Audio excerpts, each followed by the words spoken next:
Well, hello, and thank you for joining the Alliance for Independent Academic Medical Center webinar. Today's webinar is part of the 2023 webinar series, which is a component of our National Initiative 8 JEDI, which stands for Justice, Equity, Diversity, and Inclusion. I'm Shelly Monks, and I'm the immediate past president for AIAMC, and I am the Vice President and Chief Academic Officer for Texas Health.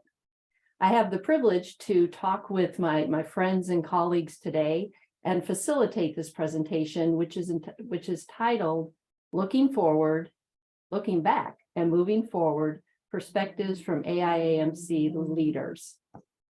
The panelists, who are all members of the AIAMC Executive Committee, will be sharing what they've learned throughout their career in their day jobs, as well as in their volunteer leadership positions.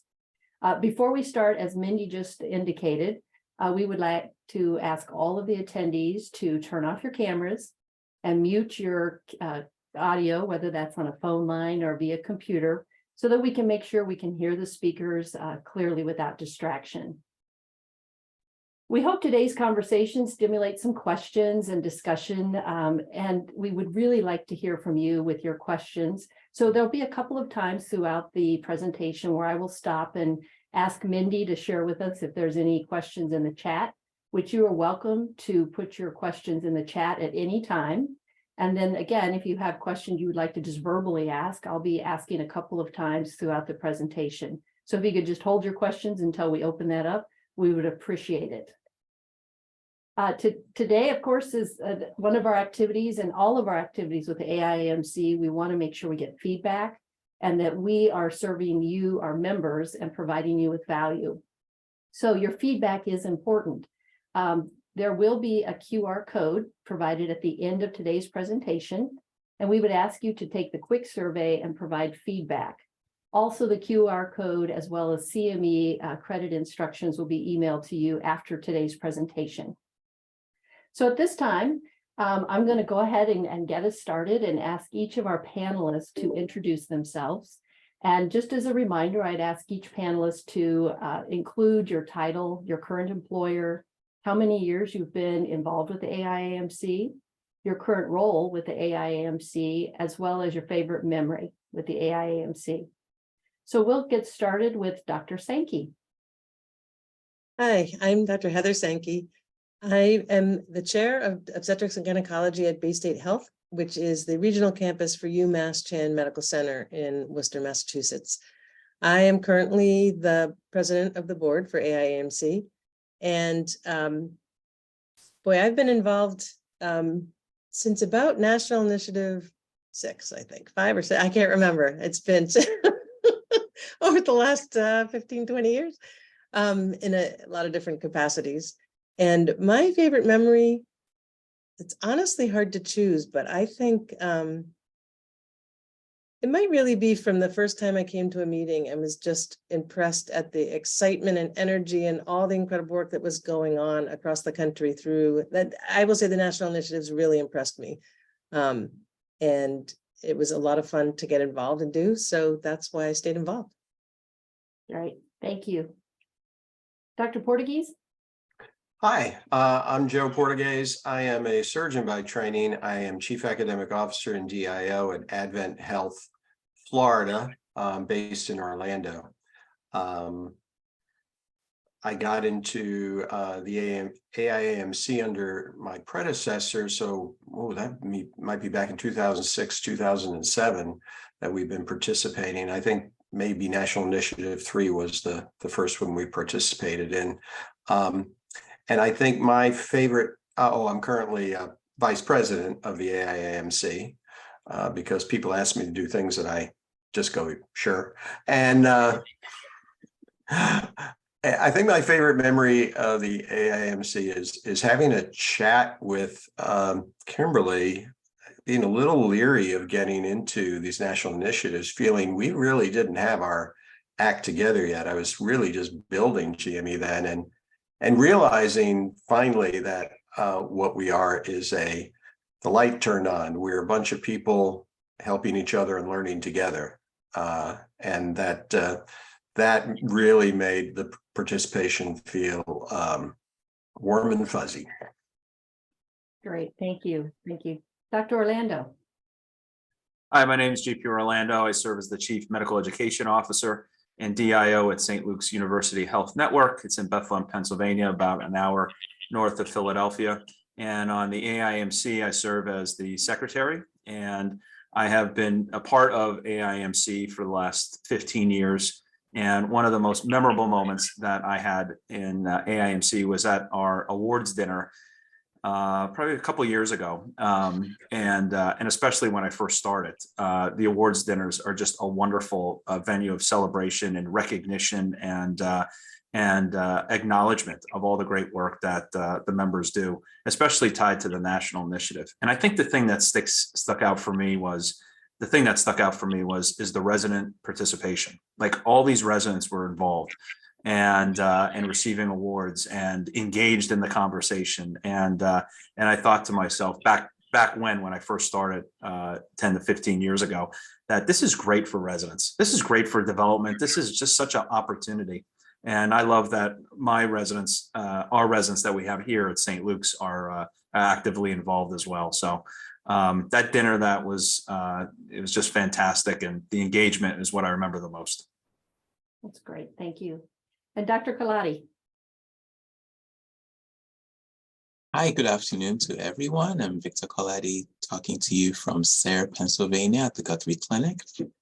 I am core faculty for IAM residency here and clerkship director for our IAM clerkship that is run with the Geisinger Commonwealth School of Medicine out of Scranton. I've been with the AIAMC from 2015, around the time that we entered into NI5. I was privileged to lead our team to that, and currently I'm an at-large member in the executive committee for AIAMC.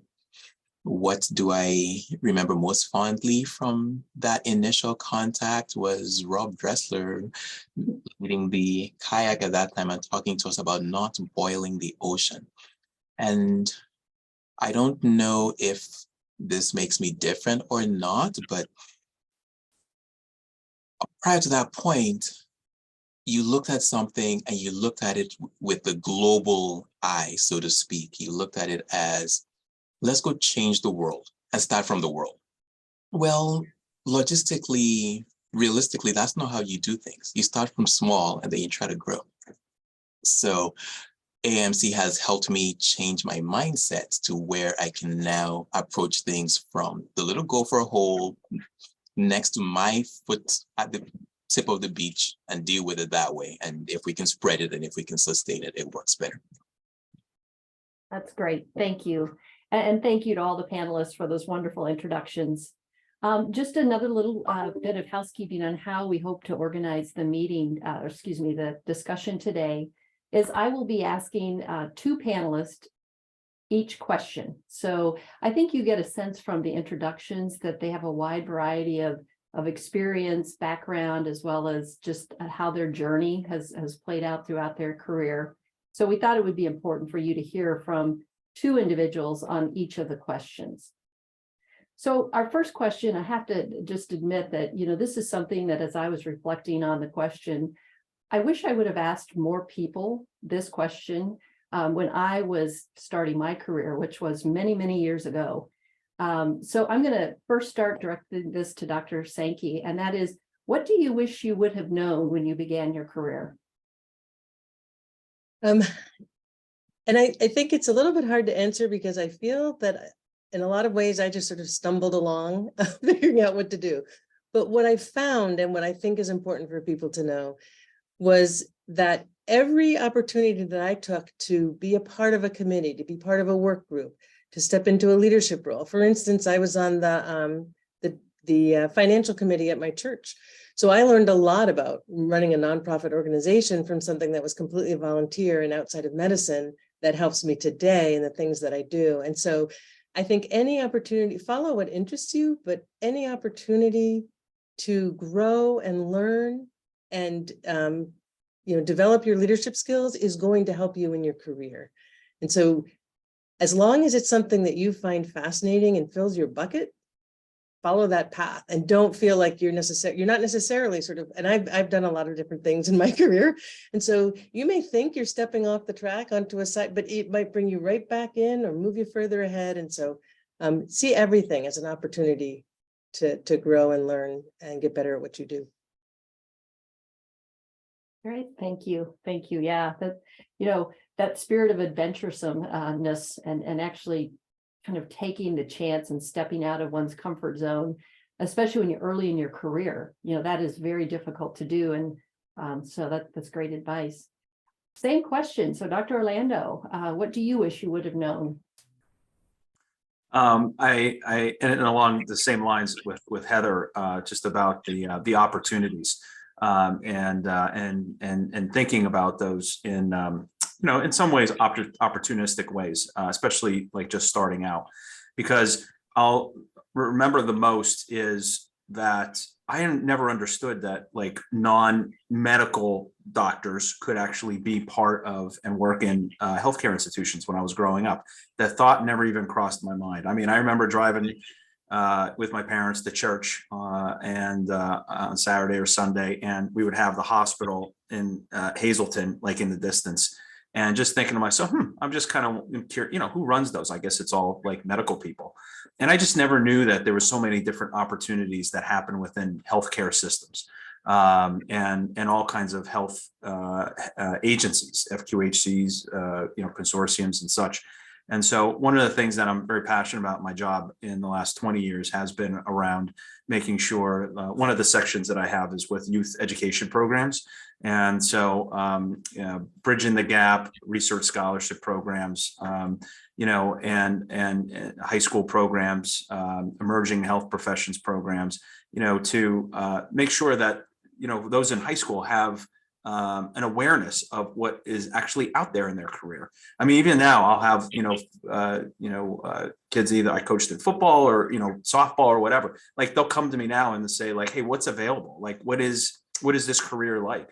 And it's nice to be able to, direct them into something that could really fulfill their dreams and things that they aspire towards. So, that's something that I wish I would have had known in back when I was starting my career. And it's part of why part of what I do why I do what I do. So. Great, thank you. That, and that is so true, even I think today with individuals who are young in their career, maybe chronologically young, not knowing the full scope of opportunities within healthcare. And one of the things I oftentimes share is if there's individuals who are not interested in a clinical aspect, is to say, healthcare is in fact a business. And so every office, back office, I'll call it, whether it's finance, accounting, compliance, administration, it needs all the expertise and those professionals. So certainly I love the fact that you are saying, opening up that perspective of what is healthcare, and certainly it's care delivery, but there's other aspects within as well. So moving into, how advice we would have received or would have liked to have received. And it sounds like we're saying, just to really take the chance, step out, try to take chances and do things, as Heather indicated, that sometimes they tie back in and you have no idea how that's going to happen, but it does. It's very interesting how it works out. So the next question is, what mistakes did you make early in your career? And what did you learn from that experience? And I'm going to come back to Dr. Orlando.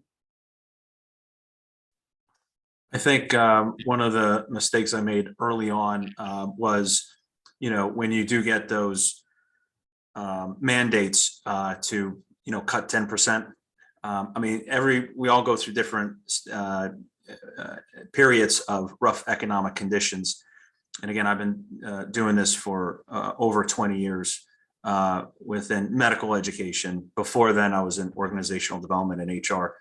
And one of the things that when that came early in my career was making choices and thinking about how to make choices. And I remember I had to cut something, like, because it came from on high, hey, you have to cut 10%. And the one thing that I cut was around faculty development. And that lasted for about a year and a half. And The ramifications of not investing in your faculty are huge, not just from an accreditation or regulatory perspective, but also from a, just an engagement and a satisfaction, a career development, a leadership development perspective.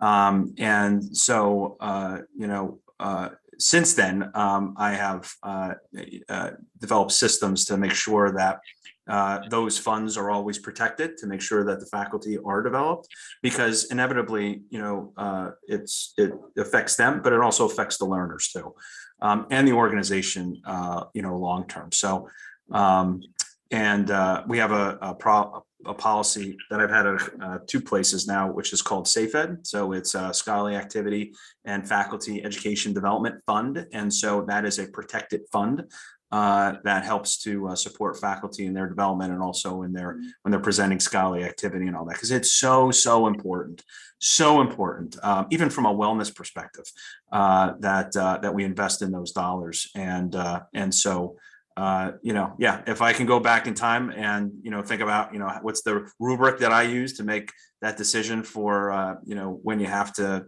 make a cut, it's certainly different now. Yeah, that's great. Thank you. Yeah, and so true. And I am not the author of this quote, but I have seen it, so I can't attribute it to the correct person.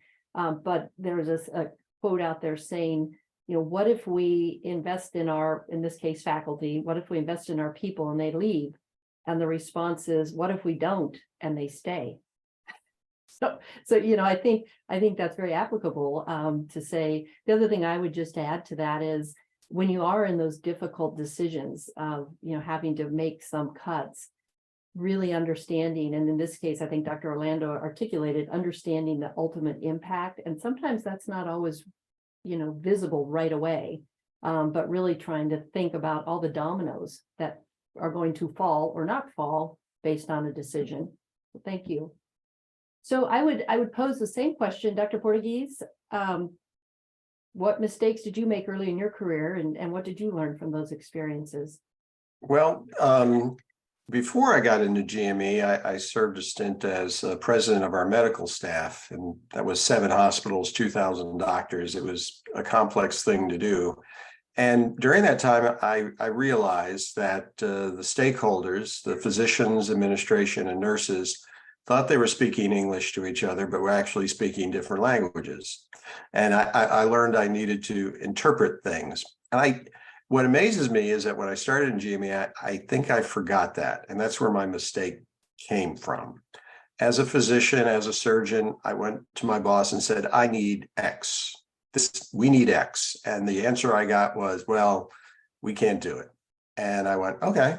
I presented what I needed and it couldn't be done. And what I found out later was it was more of the first answer was more of an opening gambit and a test of my commitment. Do I come back with a more detailed plan? But nobody told me that. I didn't, I don't have a business background. I'm just a physician leader. And but I should have remembered that language insight I had before, because that was a big mistake for me. And it took me actually a few years to really engage and advocate more, because unlike in a medical situation, in an administrative situation, the first no is not really necessarily no. That's great. Thank you. Absolutely. And it is, just with everything, right? There's a process, there's a pattern, there is a way that to maneuver to the yes. And so learning that in an administrative role is a little bit different than I would assume from a physician role. So that's great. Thank you. Thank you both. Okay, so moving on to our next question. So we've learned a little bit about, again, kind of what we wish we would have known, and then mistakes that have been made early in our career, and what we learned from that experience. And I always find it interesting, especially when individuals are early in their career and they fail at something and they feel, that is detrimental to their career. But there is something to be said about the failures are where you learn the most, and they will stick with you. And so I think this is an example that you both have shared about how, mistakes stick with you and can help you throughout the rest of your career. So it's okay if you do have a mistake or a failure early in career or even late in career. Again, we learn every time you have those experiences. So the next question, and Dr. Portuguese, I'm going to come back to you on this one, but when you compare your day job with that of your AIAMC volunteer leadership role, how are they different? How do they complement one another? And how does one make you better at the other?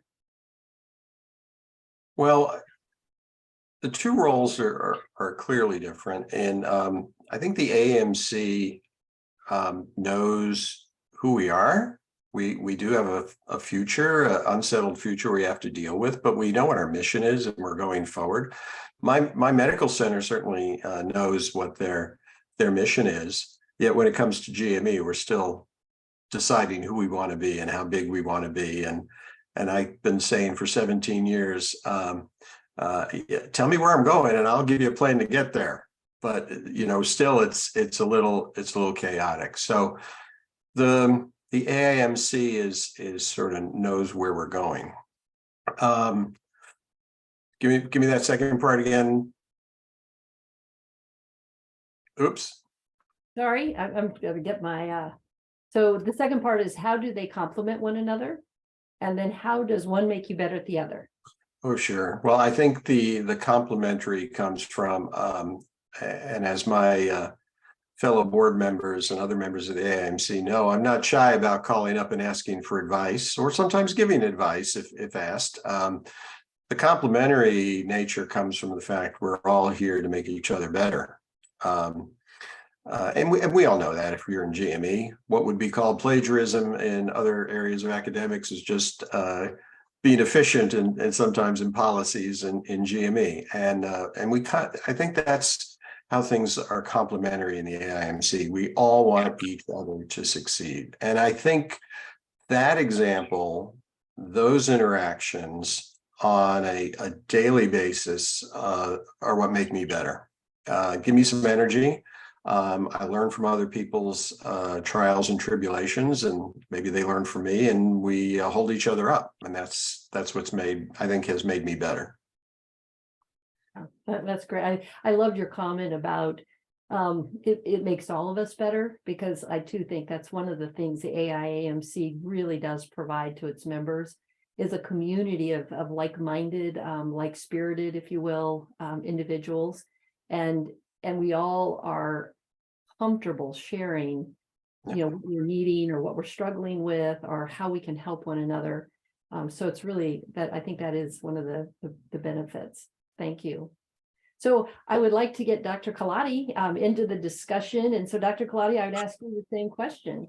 When you compare your day job with that of your AIAMC volunteer leadership role, how are they different? How do they complement one another? And how does one make you better at the other?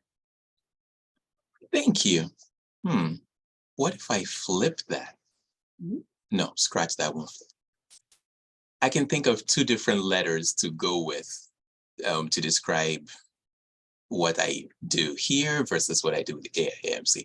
So if I had to pick one letter to describe our operations at the AIAMC, I'll take the letter S. And I'll use that to start off the word sustainability, and I'll use that to start the word spread. And I think that's a lot of what we're trying to do. Keep going where you're going and don't stop. And if you start a project, national initiative or something else, keep it going the best that you can. Leverage your successes or investigate your failures and take the lessons learned, just like we've been talking about in the last several minutes. Take those lessons learned with you. And it goes back to JP's point earlier in terms of the wisdom that people we've thought are non-clinicians bring to the healthcare space. So watch this. Years ago, when I was in med school, I went, this is going to tickle Dr. Sankey because I remember this from my OB student rotations. And we would go to grand rounds. We had 3 firms of OB doctors. I think one was for GYN oncology and one was for maybe perinatology or something like that. So they had 3 different firms that they were set up in. And people would come to grand rounds and they would argue and argue. And so my my single letter for describing my day job is the letter A. It seems like we're always arguing. And full disclosure, I went home one day and checked my pay stub to see if I have an arguing stipend to try to determine how much arguing I should be doing per day. I didn't find any on it, so I stopped arguing. But that's, what I've seen in the difference between those two. In terms of complementary, where's the connection? Where's the intersection? I've been privileged to know people. So Shelly has not said this to you yet, but once upon a time, Shelly was on this campus where I'm sitting. And Dr. Pamela is in the audience. He's been here longer than I have, and he's been involved in the AIAMC longer than I have. But I'm finding opportunities where we can enlarge footprints on both sides. So what does it look like from a Guthrie standpoint to enlarge the Guthrie footprint in the AIAMC and vice versa? What does it look like to say it more often in the local conferences? Hey, here's what the AIAMC stands for, and here's what we stand to benefit, and here's what we can do together. So those are things that I look at in terms of where the complements are, aside from the mentoring that I'm getting. So we don't argue, so we're always sharing things and mentoring each other, and to be able to bring that mentoring back. And yeah, that's what I'll say. Okay, great. Thank you very much. I just had to smile about the arguing. I will say I've been involved with AIAMC now for over 20 years, and I don't know that I've ever experienced an arguing, maybe a little bit of, spirited discussion, but it's pretty friendly overall. So I like that though. Our focus back to like-minded group of individuals. And I really liked your, it's the spread and sustainability, because I think that's what we're all looking forward for and toward, is improvement in the delivery of medical education, and having that improvement be sustained and spread across, all organizations. So thank you. Okay, so we now have talked about, again, what we wish we would have known, the mistakes we've made, and kind of that comparison between the AIAMC. So let's move into who helped us along the way, right? None of us ended up where we are today without somebody along the way either guiding us or giving us information or support or guidance. So I would like to now move into, and this I'll come back to Dr. Kaladi, of have you had a mentor that has given you career advice, and how did that help you? Mentoring is key, or I like to call it how-toring. You tell people how to do things, show them how to do them. It's not, oh, go do this and be absent. You show them how.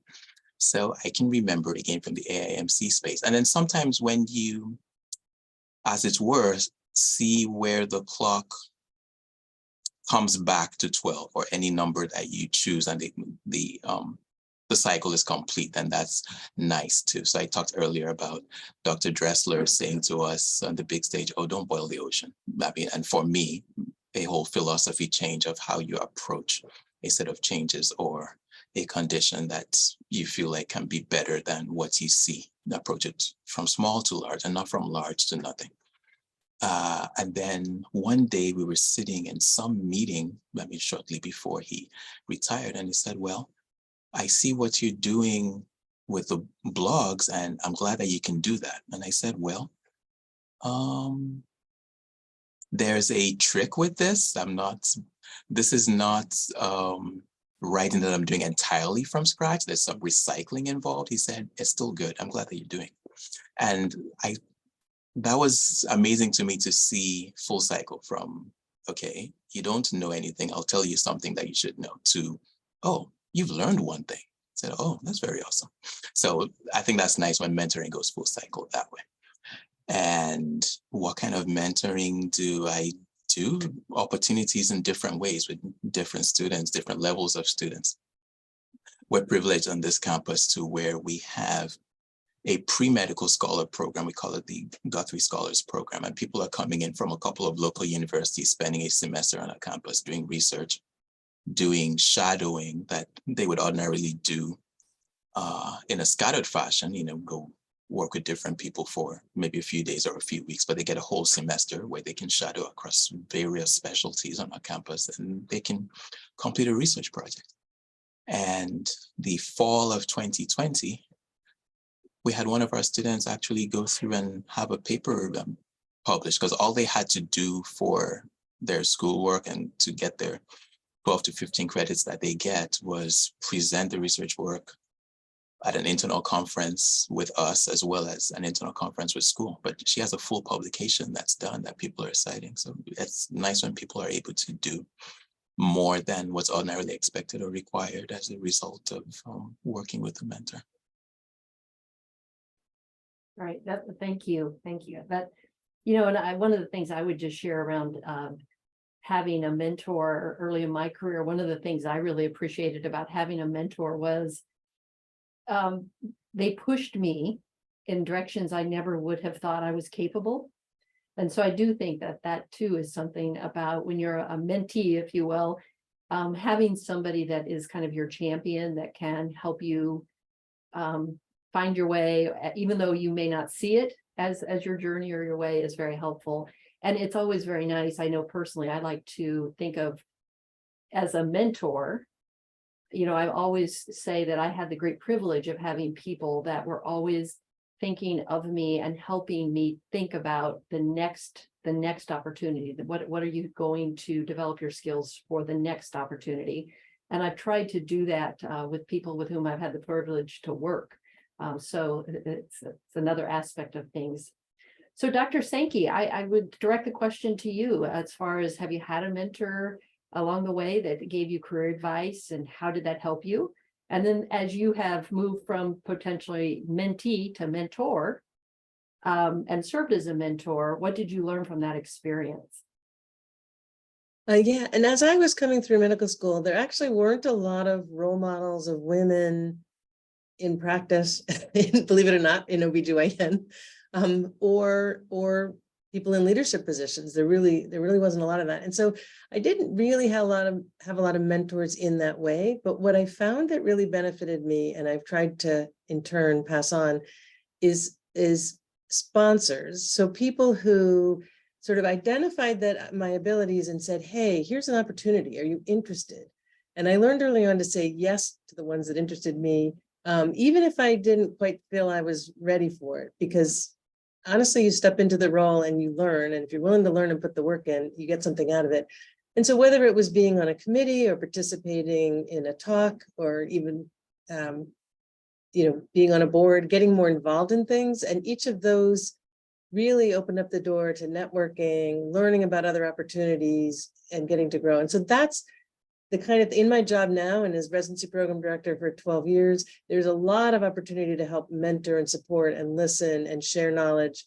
And then there are the opportunities as well to remove obstacles or offer opportunities. And one of my favorite things is figuring out what somebody really wants to do, who they are, what their strengths are, and then finding a connection that can get them further along where they want to go, help them figure out that path. So that is one of the greatest joys, I think, of my career, no matter what job I've had or what position I've been in, has been that opportunity to watch others grow. All right, thank you. So before we move on to our next question, and it will be our final question, I'd like to, this is one of those times I predicted earlier when we started, that I'd like to open it up and have any of our attendees that would like to pose a question. Please feel free to unmute yourself and ask the question, or I will check with Mindy. Are there any questions in the chat? No, ma'am, no questions in the chat at this time. Okay. I have a question. This is Hanya Yannick. Oh, sorry, Deb. Hi, Hanya. How are you? Thanks for joining us. Yes, your question. I would be curious from our panelists if they could share the best advice they've been given. Great question. Okay, let's see. Who should we start with on that one? How about Dr. Orlando? Yeah, I can go. That's a great question. And I think probably the best advice I ever got was to make sure that I think about my career as on a level of experimentation, to make sure I have experimentation integrated in my career, kind of connected to what Shelly was talking about as like, okay, what are some of the skills that you're looking to develop? And when I got into my hospital role, which was as an internal organizational development consultant, that was like my dream job when I was in my upper 20s. And I had done a lot to get there. Master's degree in OD, pro bono work, networking, very hard jobs to get, especially back then. And when I was given the opportunity by the CMO to be a director in the Office of Medical Education, I really struggled with it because I'd spent all this time trying to get in this OD role. And now I'm kind of getting, there's a calling over here to medical education. And my mentor, Greg Shea, he's a professor down at Wharton. He gave me the best advice, which was, don't think of your career as a sailboat, but as a kayak. And in kayak, you have to adjust to the role and you have to expect the role. And that's where a level of experimentation and going down the river rapidly, you can really help you develop some skills. And I haven't looked back since. And so the best advice I ever got is to think of your career as kayaking, not necessarily a sailboat. That's great. Great. Other responses? I have two. One was, you can do it all, just not all at the same time, which, if you know me, is really good advice. And I have taken it. But the other is that when you take a job, it's when you take a job, it's not permanent. It's not like marriage. You're not getting married, you're just taking a job. So you know what? I've been with the same person for 40 years and I've had lots of different jobs and that's worked out just fine for me. So. That's great. Okay. I will just add the best advice I could give is that especially in a job like this, and I'm not sure it doesn't apply to other management jobs, I just don't see it always demonstrated, is that this job, being a GME leader, is all about relationships. You can't order people to do things and expect it to get done, especially since our product is knowledge and commitment and engagement, trying to keep our trainees in our system, trying to release wonderful trainees on the world. It's all about relationships, policies, etc. But make sure you are talking to and have a good relationship with all the people that you're working with, up and down. Great. Dr. Kaladi? I already said one, but the one I'll add goes as far back as med school again, where somebody said to me, oh, you have a physician dad and don't try to go this alone. I mean, go home for feedback and incorporate that in what you're doing. So the whole concept that Dr. Portegas is bringing from a relationship standpoint, do you try to go things alone and exclude your relationship? So for instance, this seat that I'm sitting in, I only got into because my wife took it upon herself to make the initial recruiter contact. I had looked at the job and waved it off and I was going to go on to the next thing. But I'm grateful 8 years after that I'm here and not somewhere else. Great, great. Thank you, Hanya. That's a great question. Other questions from the attendee? Deb? Yeah, JP, by the way, you've never been sailing with me because you'd be rough waters and dumped overboard, and I've turtled it. So, kayaking is good too, but it just depends on the water you're in, and the environment. But I love that quote. The question I have for you all is, you all are in various forms, educators, some clinician educators, some other forms of educators or teachers. How do you think about your career now, and what are you thinking about and planning for your next steps? And I know, Shelly, and Victor, you guys just recently made a move, but given all the comments, you're still planning. So what do you think about? A great question. Dr. Portegas? That is a great question, Deb. I just turned 65, and as I said, my goal is to make sure I have a stable system left behind me that will continue what I think is the good work we're doing. My personal career is where I'm going from here. Maybe retire by 68 from what I'm doing and turn it over. But I was just meeting with the folks who are starting a new med school locally. So maybe I'll never be out of educating and helping out any way I can. It's I think it's rewarding, and it may never stop.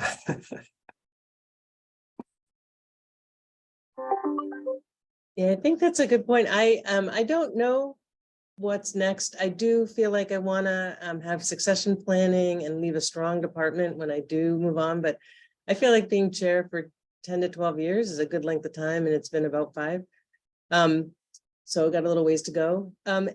My thought is to move into something where I have a little more free time to spend. Someday I might have grandkids. I'm going to spend time with them, and yet keep my finger in somewhere. And it's probably going to be related to education, because the clinical, being an obstetrician, gets harder and harder as you get older, those long nights. So yeah, so we'll see. But that's kind of my thought, is to find a balance with something educational. Keep my finger in.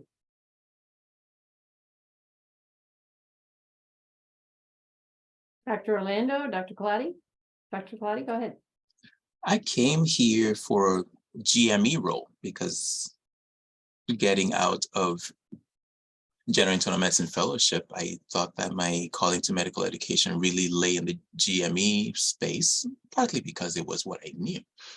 But now I'm in transition to where, partly as a result of the AIAMC opportunity to be on the ACOM, which is the American Association of Colleges of Osteopathic Medicine, UME, GME transition steering committee. So looking at what the UME space is like and doing more work there. So that's actually where my current strongest education role is, in the UME space.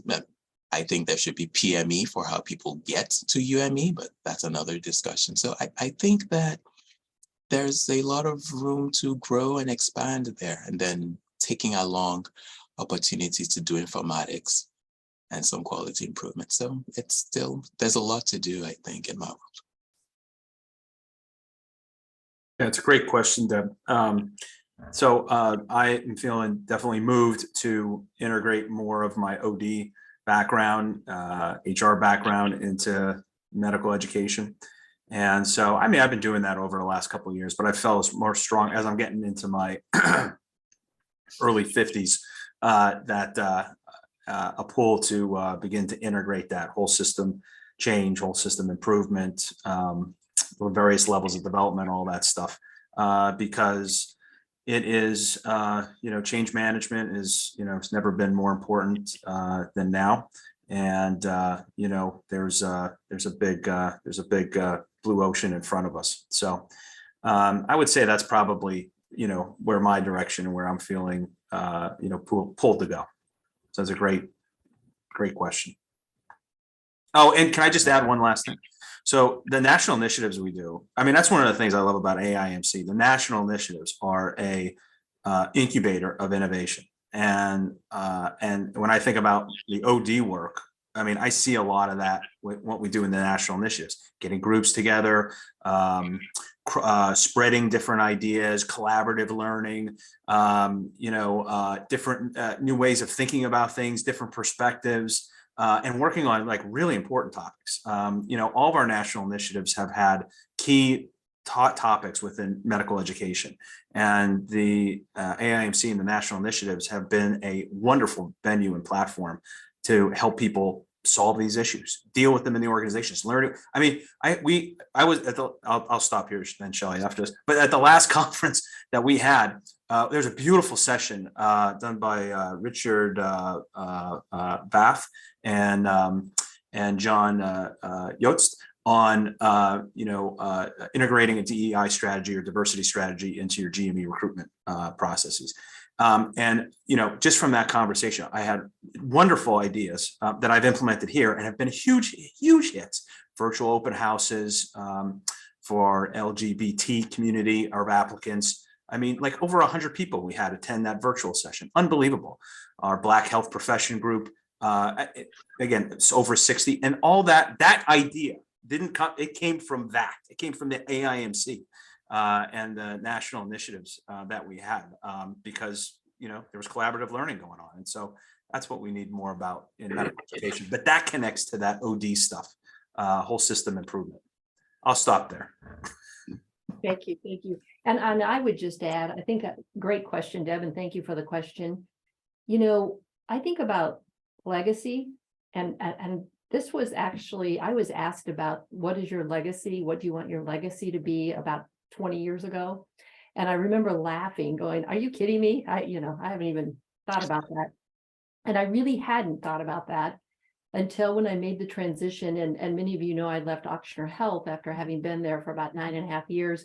2 of my colleagues are on today, so it's great to see both of you.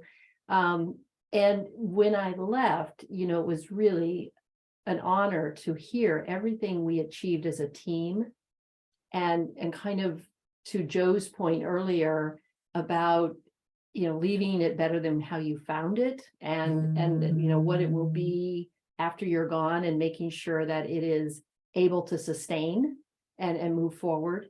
And so again, as I transitioned into my new role, I really have that on my mind as far as we are creating something at Texas Health that, in some period of time, again, I hope to be able to then move on and there'll be some amazing team there that will be able to sustain and carry on for decades beyond when I've been there. And the final thing I would say is it's doing things, and I'm going to use the word, in the manner intended. I do think that in medical education, especially right now, it is growing rapidly and there are all kinds of new participants in the field. And there is, a danger of doing it quickly, but not quality necessarily, or there's a danger of just the motivation and the mission. And so I think that is another thing I think a lot about is being a catalyst, if you will, to hold that kind of integrity, the ethics, the intention of the good for all in the community and for all of us as we access care in the future. So thank you. Great question. Okay, so I'm going to move into our final question for today's session, and I'm going to ask each of the panelists to please respond to this.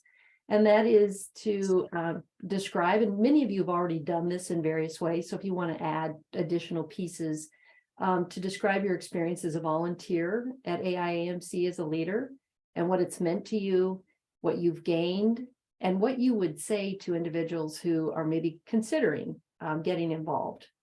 And so we'll start with Dr. Kaladi. I think getting more involved would be very powerful. You just heard JP tell us a story about something that he got on site at AIAMC that was able to take to his home institution. And JP is a star anyway, but he became a bigger star by doing that, what he did. So yeah, look out for things like that as you come in. I hope that there are a lot of opportunities to do a variety of things, whether you come on the board of directors or whether you serve on the programming committee or whether you go to kayak or different initiatives that Kimberly and Mindy may advise us of as time goes on. We've got a wonderful NI9 in the works coming, so stay tuned for that. So definitely look for the opportunities to do a little more than what you're doing with the skills that you've gained, and hopefully you have opportunity to transmit those skills to other people. Thank you. Dr. Orlando? I think the biggest benefit to me and that I see in others has been just different shifts in thinking, paradigm shifts, perspective, new perspectives entering the conversation. In 2005, I attended the Harvard Macy leadership program they had there, and they did an exercise there about rethinking medical school. And so we were in our small group. We went into a small room for about an hour. And the thing that I remember most from that activity was how it took us 45 minutes to break out of our own paradigm about thinking and rethinking, reimagining what medical school and what it meant for health profession education. And when we came back to debrief in front of the large group, that was the point. That was the point. The point is it takes time to get out of our own heads and to think differently and to get new perspectives and let new thoughts and images in. And I think that's the big value to me of AIAMC, whether it's on board meetings or executive committee meetings or national initiatives, whatnot. I think that's really the power. And then we can, that just makes us more effective. Thank you. Dr. Portuguese.